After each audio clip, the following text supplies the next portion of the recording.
Abilene, Kansas, summer of 1874. Fire had taken her family's land once already, and the day she turned to a poor blacksmith and asked, "Can I sit with you?" Fire would take something else, every wall she'd built to keep from feeling anything at all. Luda Ashford had not planned to stop that afternoon. She had only stepped off the boardwalk to escape the crush of cattle buyers, shouting figures at one another outside the land office, tugging at gloves that suddenly felt too tight for the heat.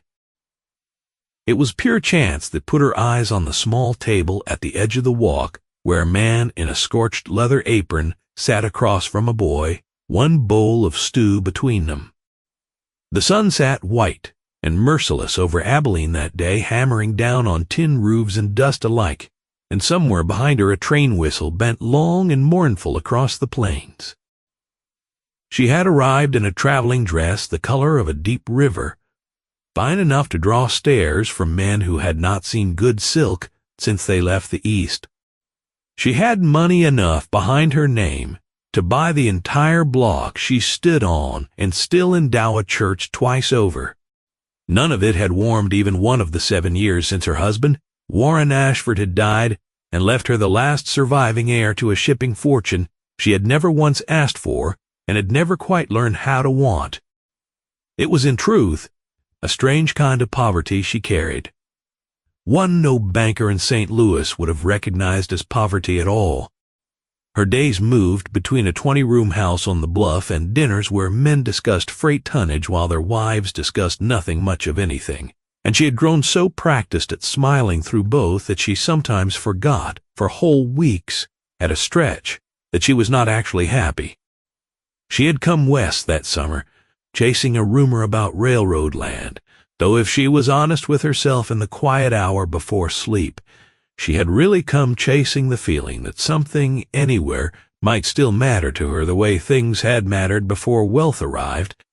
Only the week before, she had sat at the head of a table, set with more silver than a single family could ever use, listening to a room full of men argue about grain futures while their wives compared the cut of each other's gloves, and she had excused herself early with a headache that was not entirely a lie. She had stood a long while at the window of the Ashford house afterward, looking down at a garden she had never once asked to be planted, and had felt, not for the first time, that she was a guest in her own life, polite, well-dressed, and utterly unnecessary to the proceedings. The man at the small table was Becket Cole, though she did not yet know his name. His shirt had been scrubbed so many times it had faded to the gray of old ash, and the leather apron over it bore the permanent black stain of a life spent at the forge. His hands, when he lifted the single spoon between himself and the boy, were enormous and scarred, the hands of a man who had been burned more than once and simply kept working through it. Beside him sat a boy of 7, thin in the wrists, patched at both elbows, watching the bowl the way other children watched a parade come down the street. Becket dipped a spoon and took the smallest, most careful mouthful for himself, barely enough to wet his tongue, then filled it again. Fuller this time, and set it before his son without a word passing between them, as though the whole exchange had been rehearsed 1,000 times. It was such a small thing. A man giving a boy the larger share of a meal that was already too thin for one grown man, let alone two. But it stopped Luda on the boardwalk as surely as a hand closing around her arm.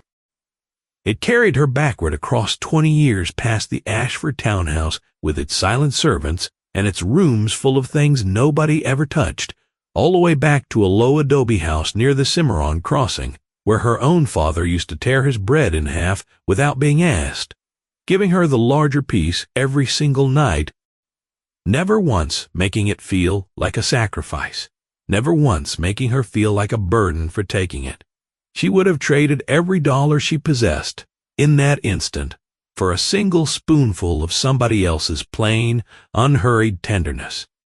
Around them, Abilene wore the fading scars of its old cattle-town years the way an aging soldier wears a limp, with a kind of stubborn dignity that refused to apologize for itself.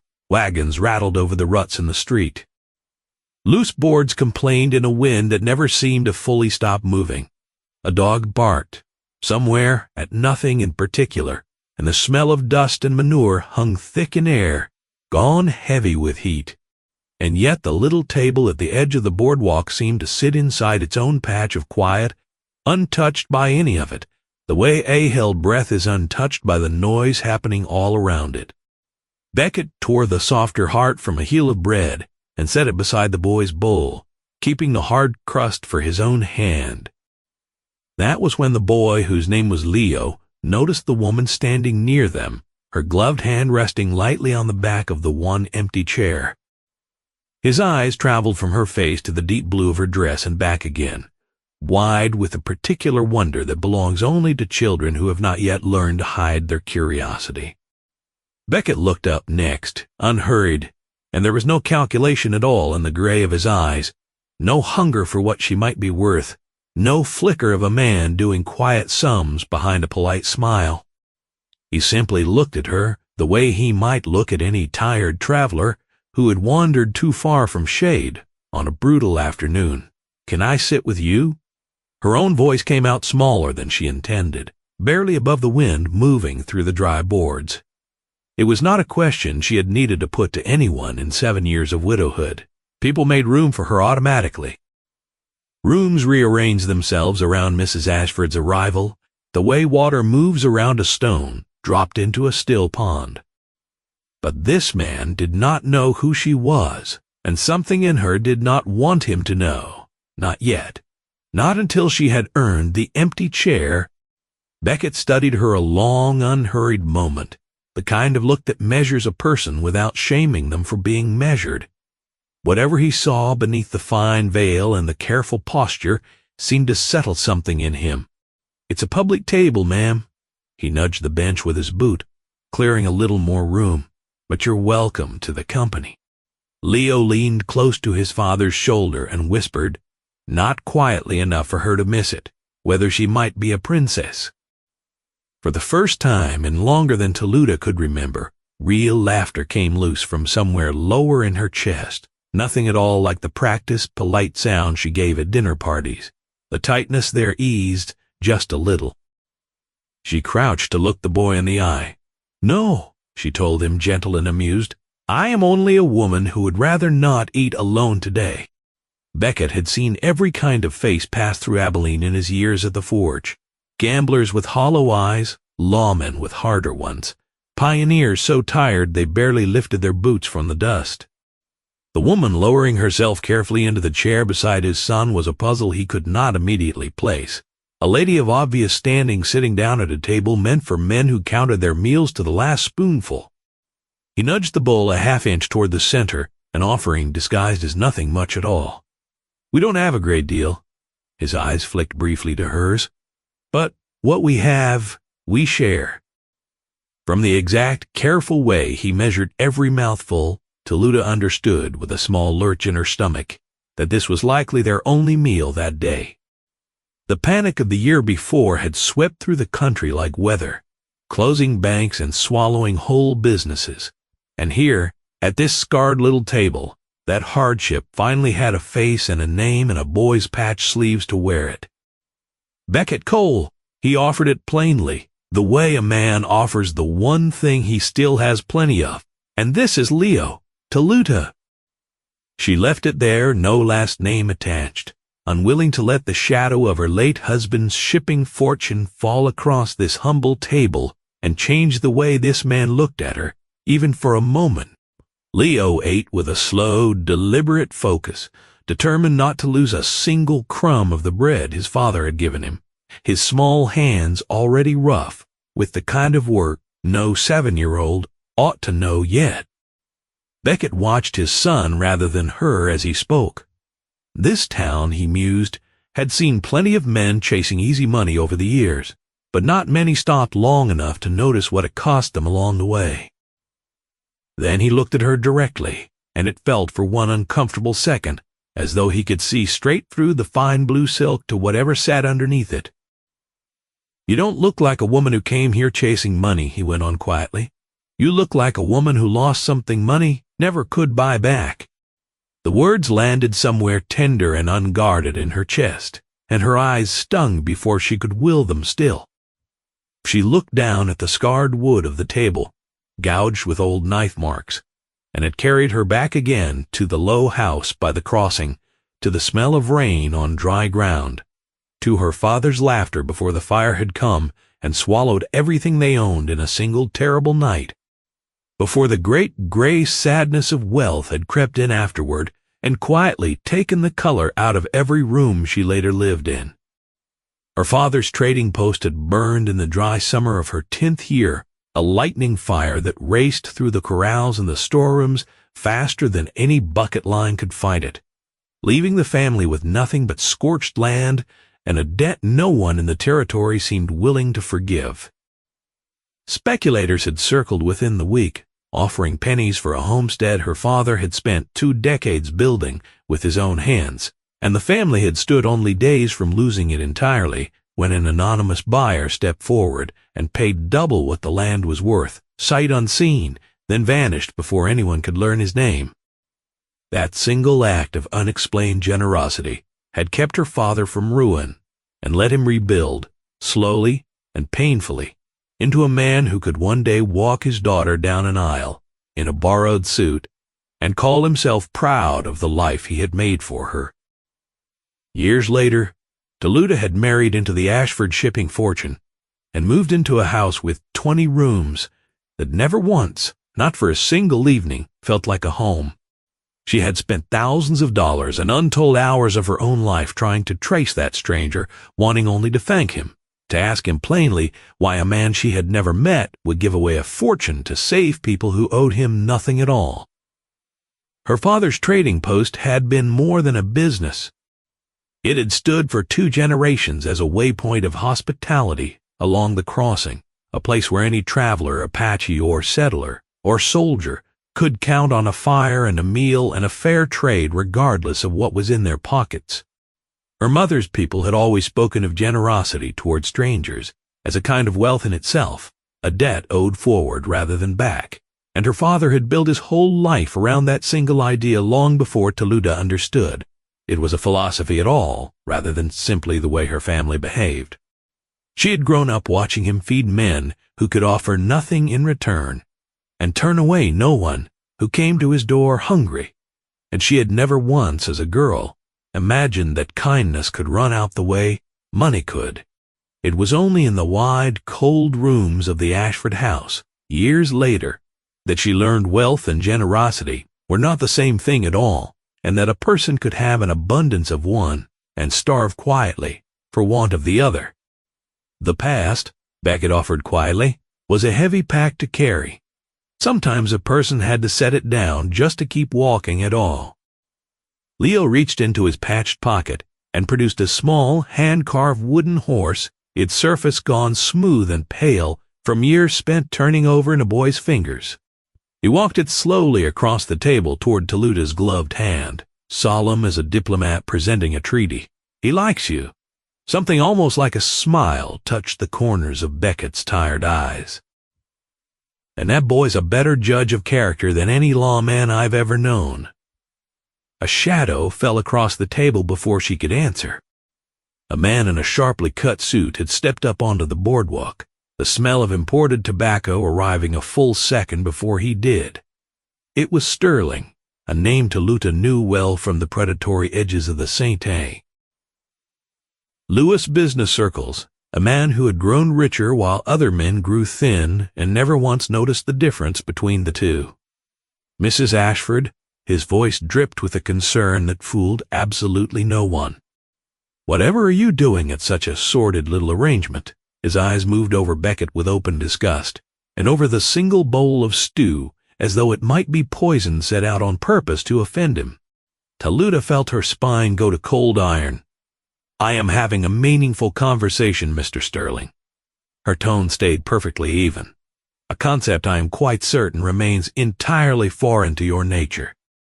Sterling sneered down his nose at Beckett, adjusting his silk tie with a manicured hand. "You there, Blacksmith?" His voice carried down the whole length of the boardwalk. This woman could buy your entire miserable life and forget she owned it before supper. Beckett did not flinch. He did not even rise from his chair. He simply kept one broad hand resting near his son's shoulder. "All I know," he countered unhurried, "is that she's a woman who asked for a seat at my table. In my world, that's all a man needs to know about a person." Sterling laughed, sharp and ugly, the sound bouncing off the dry wooden storefronts. "She was a benefactor, nothing more," he sneered. "A woman who threw scraps to men like Beckett just to ease her own tidy conscience." Leo pressed closer against his father's side, unsettled by the volume and the contempt in the stranger's voice, and Toluta watched Beckett's jaw tighten like a man bracing for a blow he had absorbed before and fully expected to absorb again. "You have insulted a good man in front of his own child." Her voice dropped low, and dangerous enough that even Sterling's smile faltered. "Leave this porch, Mr. Sterling. Speak to either of them that way again, and every investor between here and St. Louis will learn precisely what kind of man you are. I will see to it your credit runs as dry as this Kansas dust." Sterling's confidence cracked at last. He knew exactly how much weight her name carried in the rooms that mattered most to him. He touched the brim of his hat with a stiffness that fooled no one, and walked away, boot heels striking hard against the boards, and though he never troubled either of them again for the rest of this story, the damage to the quiet little table had already been done. If a story like this one has held you close today, consider becoming a channel member. Just tap Join beside the channel name. It costs a moment and helps keep these frontier love stories coming back to you. The heat felt heavier after Sterling's boots faded down the street. Beckett looked down at his own scarred hands for a long moment. Men like him will use you to wound anyone standing near you. He rose slowly, the weight of something old and tired settling back onto shoulders that had clearly carried it before. "I can carry his contempt well enough on my own. I won't let my son grow up believing he deserves it." He thanked her plainly for treating his boy with such kindness, and promised her that Leo would not forget it. He took his son's hand, and the two of them walked off into the dusty crowd, leaving Toluta alone at the small table, with an empty chair on either side of her and a hollowness in her chest that no fortune on earth had ever managed to fill. She reached into her small beaded bag for a handkerchief to press against her eyes, and in doing so, pulled loose the folded, yellowed receipt she had carried with her for years. The record of the sale that had once saved her father's land, kept close the way other women kept a lock of hair. The wind snatched at it for one heartbeat before she caught it beneath her boot. She had traced the two faded initials at its bottom 1,000 times over the years, but she had never before noticed the small mark beneath them, a tiny etched symbol, unmistakable now that she truly looked. Her breath went out of her all at once. Beckett, Cole, a blacksmith. It was not proof, not yet, but for the first time in 15 years the initials felt less like a dead end and more like the beginning of a road home. It made no sense on its face. The man she had just shared a table with barely had enough for one bowl of stew between himself and his son. How could a poor blacksmith once have paid double for a ruined homestead? Where had that fortune gone, and why had it left him with nothing but a forge, a worn apron, and a boy who read by candlelight instead of lamp oil? She needed more than 2 faded letters now. She needed the truth, spoken plainly in his own voice. She spent that first night in the finest room Abilene's hotel had to offer, and found the velvet curtains and the soft feather bed nothing but a pretty kind of prison. For 3 days she searched the roads beyond town in a hired carriage, questioning stable hands and freight drivers and anyone who might know the land past the last fence line, visiting every forge within 10 miles and ruining 2 good traveling dresses in the dust without once caring. The whispers followed her the whole while, a rich widow roaming the outskirts of a cattle town like a woman who had lost her senses, and she let every one of them pass over her unanswered, her mind fixed only on 2 initials and the small hammer mark beneath them. She crossed dry creek beds and stretches of prairie, gone brittle and gold in the heat, past fence lines that seemed to run to nowhere, past homesteads where women shaded their eyes to watch her carriage pass and did not wave. Twice the wheel caught in a rut deep enough to nearly throw her from the seat, and twice she climbed down without complaint and helped the driver free it, her fine gloves ruined past any hope of saving by the second afternoon. She did not care. Something in her had fixed itself on the two faded letters the way a compass needle fixes on north, and turning back had simply stopped feeling like an option worth considering. On the third afternoon, a stable boy finally pointed her toward a small forge tucked behind a stand of thirsty cottonwoods down along the creek where the water still ran thin through the summer heat. Before she left the town limits that morning, the sheriff had stopped her carriage with a quiet warning of his own. "Becket Cole doesn't talk much about his past," the old lawman told her, resting a hand on the wheel. "But when something in this town breaks, he's the man folks trust to mend it. Heart of gold, life of iron. Ha!" She found the forge exactly where the boy had promised, tucked into a bend of the creek, the rhythmic ring of hammer on iron carrying out over the water like a heartbeat she could feel before she could clearly hear it. She followed the sound and the orange glow toward the wide-open doorway. Inside, the heat pressed against her skin like a living thing, thick with coal smoke and hot metal, and the faint mineral smell of scorched water. Becket stood with his sleeves rolled past the elbow, his shirt dark with sweat, bringing the hammer down in strokes so practiced they looked almost gentle, sending small showers of sparks up into the dim rafters with every blow.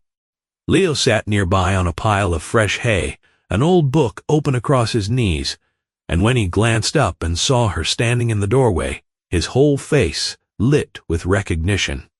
"Dad." The princess came back. Becket's hammer stopped mid-swing.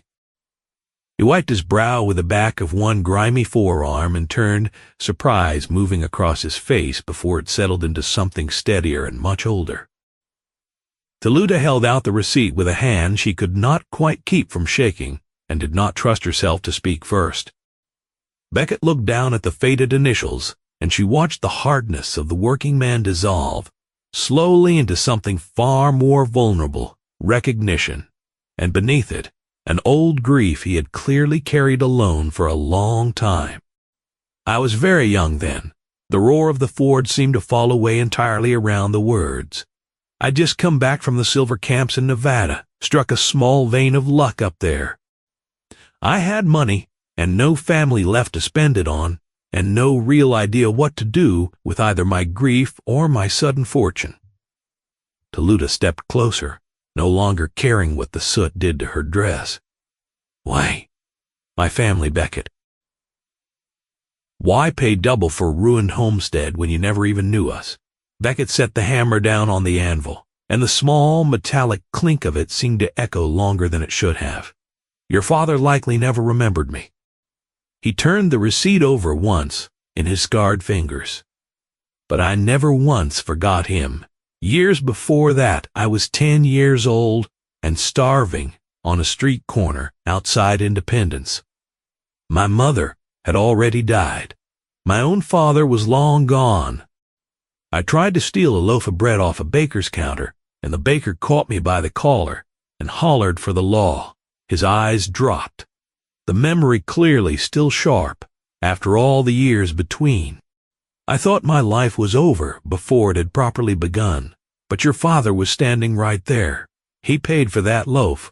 Then he bought 3 more besides and pressed a silver dollar into my hand."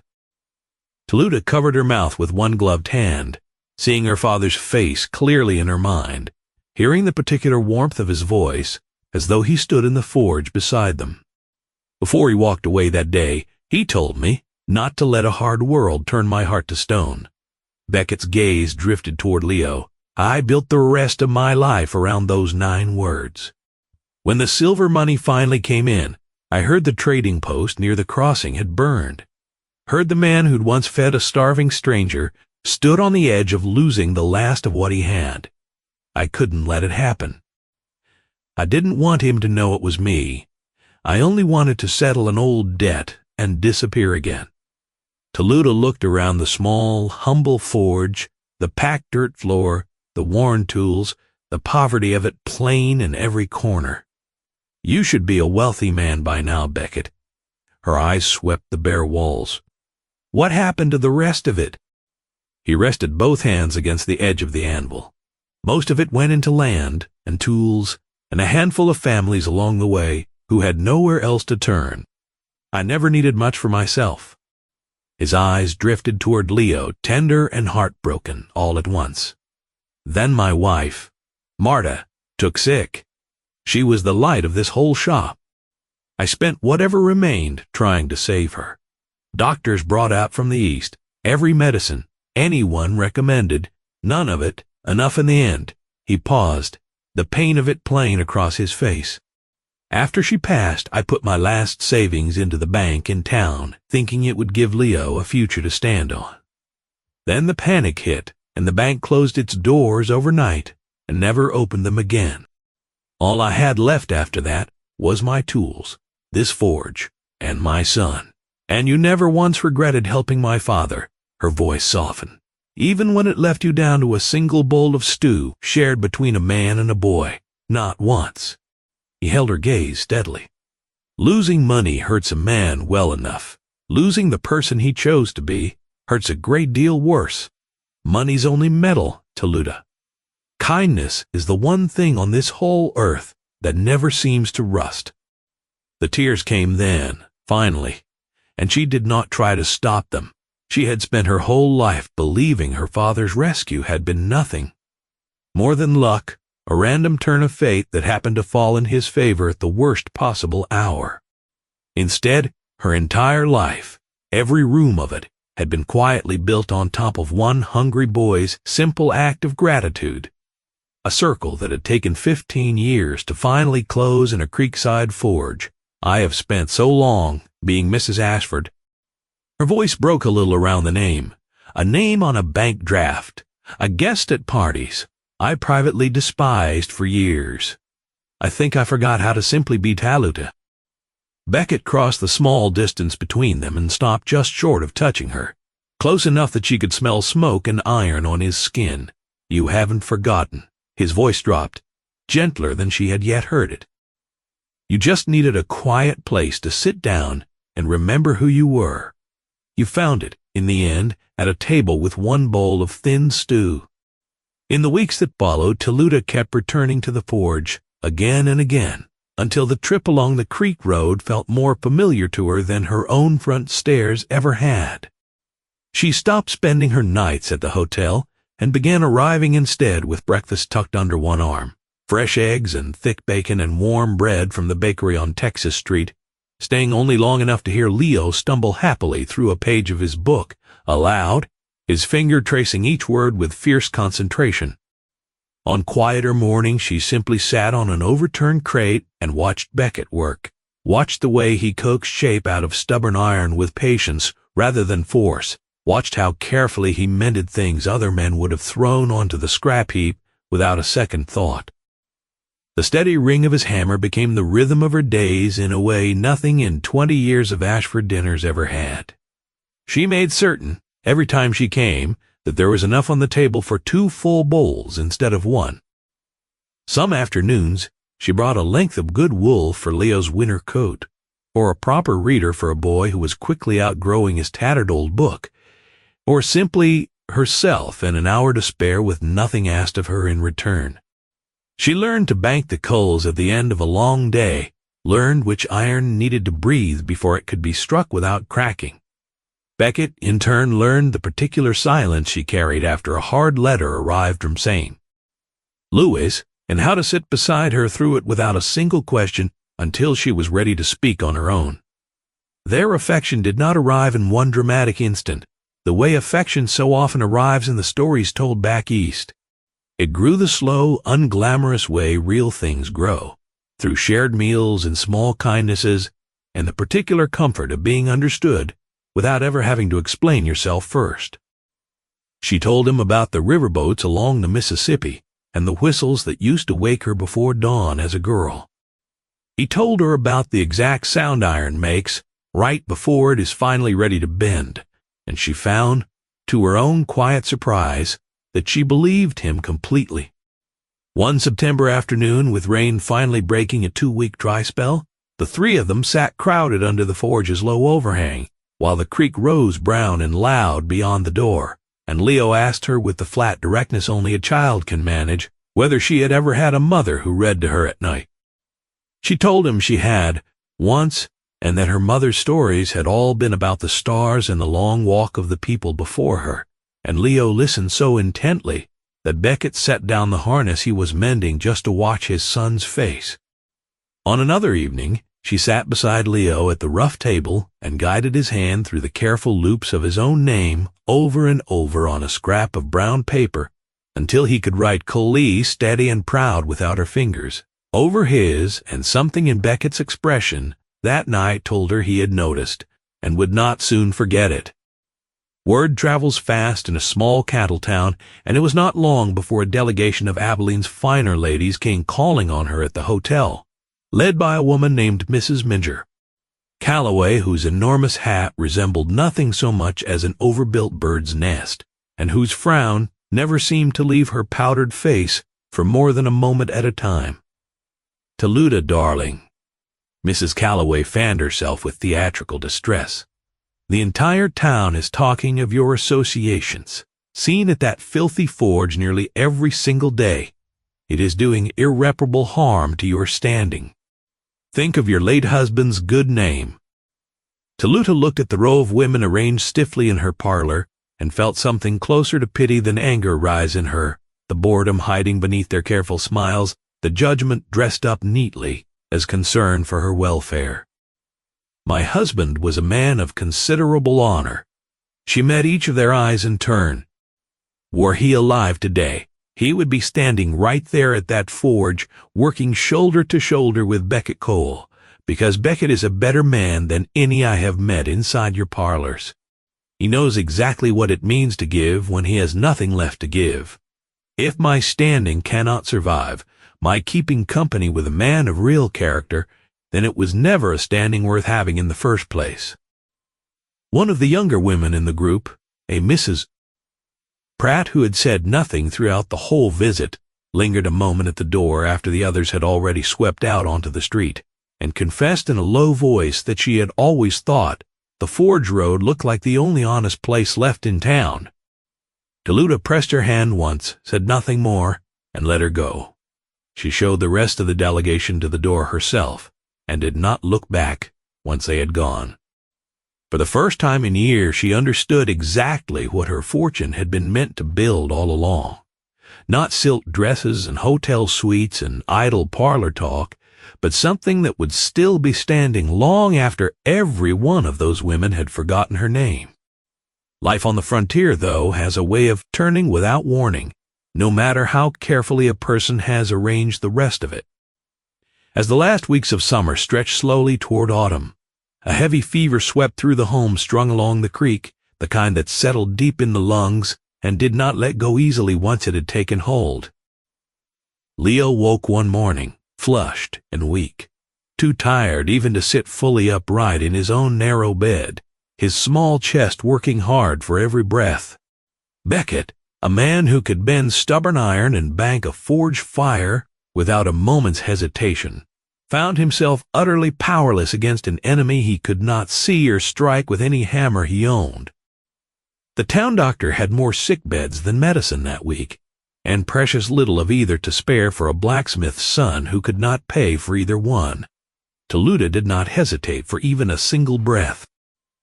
She used her fortune the way another woman might raise a shield over someone she loved. She wired an urgent summons to a physician in Junction City and paid the railroad to seat him on the very next westbound train, whatever the cost turned out to be. She moved Leo into the coolest room of her own hotel suite, hired a trained nurse to sit through the long nights, and bought every last block of ice the town had left to keep the boy's fever from climbing any further while they waited on the doctor. The physician arrived on the second evening, dust-covered and half asleep from the journey, and went straight from the depot to Leo's bedside without stopping to eat, working by lamplight through the night while Toluta stood ready, with whatever he called for cool water, dry linens, a second opinion when his hands shook with exhaustion near dawn. She paid him twice his fee, and did not think of it as generosity so much as simple arithmetic. A debt, once repaid to her family in a moment of desperate need, finally moving forward again through her own two hands. For 3 days, Toluta and Beckett slept only in short, broken turns, trading the hours at Leo's bedside, each of them holding his small, burning hand, as though letting go might cost something neither of them could ever get back. Beckett sat stiffly in the hotel's plush chairs, his soot-darkened clothes strange against the white linens, indifferent to the stares of the hotel staff drifting past the door, his whole attention fixed on the rise and fall of his son's chest.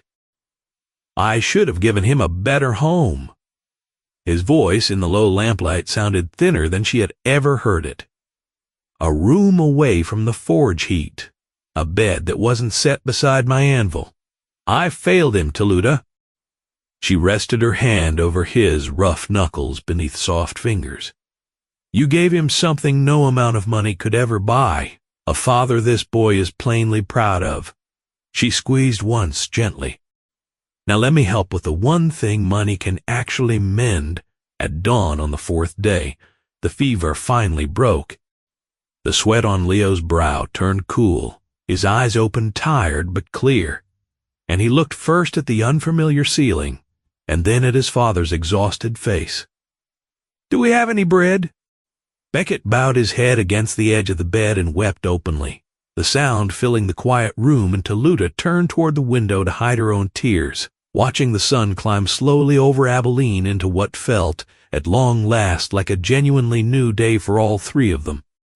Before we go any further, if these frontier love stories keep you coming back, tap join beside the channel name to become a member of this channel. It truly helps keep them coming. Once Leo was strong enough to walk again on his own, Beckett came to find her on the hotel's high balcony, where the town below had already returned to the ordinary business of wagons and shopkeepers and dust settling back into its usual grooves. "I can't stay in your world forever, Toluta." He kept his eyes on the street below, not on her, as though the words came easier that way. "I'm a man of the forge. I belong to fire and earth and hammer, not to parlors full of men discussing interest rates over good brandy." She looked at him and understood he meant every word of it, solid and unmoving as the iron he shaped every day of his life. "Then I will come to yours," she said simply. Beckett blinked, momentarily at a loss, his eyes moving over her fine jewelry and her soft, unworked hands. "You would give up all of this? The silk, the servants, the comfort of the city you've known your whole life?" She smiled then, and it was, to him, the most beautiful thing he had ever seen, the smile of a woman who had finally set something heavy down after carrying it for years. "I will use part of it to build a school for Leo and every other child in this town. I want books in every small hand that wants one." Her voice steadied further with each word. "And someday I want Abilene to have a proper clinic, so no father ever again has to feel as helpless as you did these last 3 days. I don't need the rest of it for myself. I only need my seat at your table, Beckett, even if there's only ever going to be one bowl." He reached for her, slowly giving her every chance to step back, if she wished to. She did not. She stepped into his arms instead, and he smelled of charcoal and soap and open Kansas air, and his embrace was the first place in longer than she could remember that it actually felt like home, rather than simply another well-appointed room. "It's a hard life I'm offering you." His voice dropped low against her hair. "Winters out here run bitter. The dust never fully leaves a person once it settles in, but there will always be enough for whoever knocks at our door." She tightened her arms around him. "As long as we keep our hearts soft toward each other and toward everyone who comes after." They were married a month later, as the heat of that long summer finally gave way to the crisp gold of autumn settling over the cottonwoods along the creek. Not everyone in her old life accepted the choice with any grace. Two businessmen quietly withdrew their offers to manage what remained of her investments. Several society families stopped inviting her to their homes altogether, and behind gloved hands they took to calling her the blacksmith's bride, meaning it as an insult they were certain she would eventually feel in full.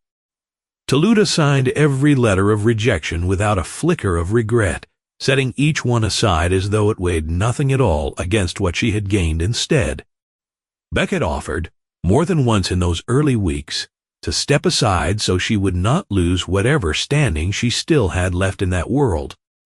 Each time she gave him the same unchanged answer, that a life which asked her to be ashamed of him was not a life worth having, at any price, gold or otherwise. They were married beneath the shade of a massive oak tree by the creek, in a small, simple ceremony that suited them both far better than any grand church could have, the blacksmith and the widow, Leo standing between them in a new coat with his small wooden horse tucked into one pocket for luck. Sterling did not attend. Neither of them noticed his absence, then or ever after. Together, they built something that eventually became a kind of quiet legend across that part of Kansas. They called it the Coal House, though it was never a mansion, only a home with a wide porch and a fire that was never once allowed to go cold in the hearth, its doors never locked against anyone who came knocking. Any hungry traveler could find a bowl of hot stew waiting there. Any lost soul passing through could find a hand reaching out before they even had to ask for it.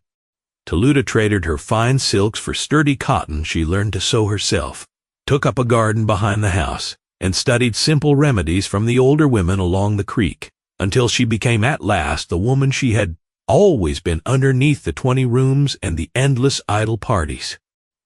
She helped the town doctor whenever families needed care they could not otherwise afford, and slowly became something like a beacon for the pioneers scattered across that stretch of country. The schoolhouse went up first, a single bright room with real glass windows and a shelf of books. Toluta had shipped in from St. Sand, Louis herself, and on the morning it opened its doors, half the children along the creek showed up in their best clothes to sit at desks Beckett had built with his own hands. The clinic followed 2 years later, small and plain, and always stocked with a standing arrangement that no family would ever be turned away for want of money, a rule Toluta enforced as fiercely as any bank ever enforced a debt. Beckett kept working at his forge every morning, his hammer ringing out across the creek the way it always had, no longer a man eating in careful measured silence, but a man helping to build an entire community around him, one repaired wagon wheel and one mended plow at a time. Together quietly, and without any announcement, they helped struggling families along the creek hold on to their land whenever the old panic threatened to rise again, becoming, without ever putting a name to it, the anonymous buyers who made troubled debts simply disappear before ruin could take hold. Family by family, they passed forward exactly what her father had once given a starving boy on a street corner in Independence, long before either of them had known the other existed at all. Toluta kept her mother's beadwork on display in the front hall of the coal house, not tucked away as a curiosity but woven plainly into the life of the place. And on quiet evenings she taught any child who wondered in the old stories her own mother had once told her about the stars and the long walk of the people. So that Leo and every other child raised along that creek grew up, understanding that generosity had a history far older than either the panic or the fire that had once nearly ended both families. Leo grew into a much-loved schoolteacher, a man of books and quiet patience, and he kept the small carved wooden horse on the corner of his desk for the whole of his long career, a reminder of the afternoon he had pushed it across a rough table toward a lonely woman in a blue dress. He taught his students year after year that a fortune could vanish in a single night, and that fire could take everything a family owned inside an hour, but that character once truly built never burned away with the rest of it. Years later, on quiet summer evenings, Beckett and Toluta still sat together on the wide porch of the coal house, watching the Kansas sky turn purple and gold the way it always had, sharing whatever simple meal the evening happened to offer between them. Sometimes Taluta's eyes would drift to the empty chair across from them, and she would remember all over again the very first question she had ever put to him on a dusty boardwalk on the worst and best day of her life. Beckett would reach for her hand, his grip still strong, though the skin had gone thin as parchment with the passing years. She had once believed she was only asking a stranger for a chair at his table. In truth, she understood now. She had been asking for a home all along, and beside a blacksmith who had somehow kept his heart soft through every hardship life had handed him, she had finally, fully found one. The sun slipped below the horizon, and the first stars came out over the wide Kansas plains. "Ready to go in?" Beckett asked, squeezing her hand gently. "Yes," Taluta whispered, settling deeper into the chair beside him. "I'm finally home."